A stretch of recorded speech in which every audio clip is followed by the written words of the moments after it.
I've been really taken by one of the sets of readings from daily Mass this week of Lent. The first reading was from the Old Testament, the story of Susannah, who was falsely accused of engaging in adultery with a young man by two elders who trumped up the charges against her. The second story was the gospel story of the woman caught in adultery, whom people brought to Jesus because they were accusing her and they wanted him to condemn her. What is amazing to me about those stories, and it seems to me just says so much about our God.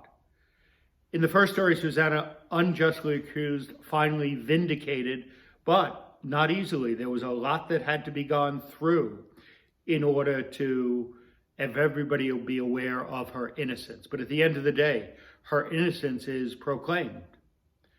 In the gospel, a very different story.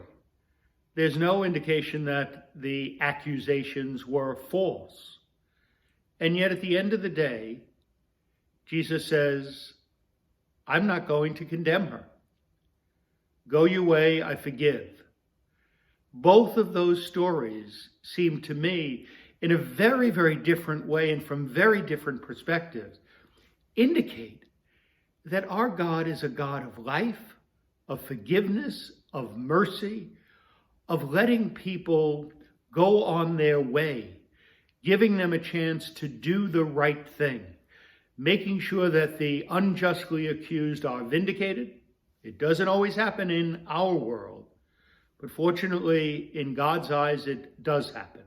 And even for those who might be rightly accused, that Jesus wants to offer the opportunity for mercy, forgiveness, to start over again, as it were.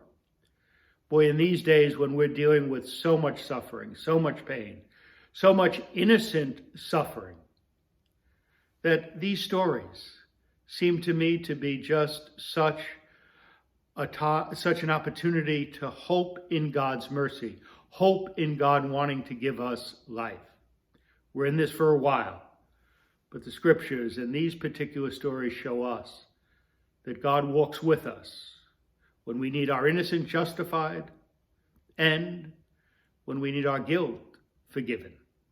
We have a God who wants to be on our side, is on our side, and sends us on the path that he wants to walk with us.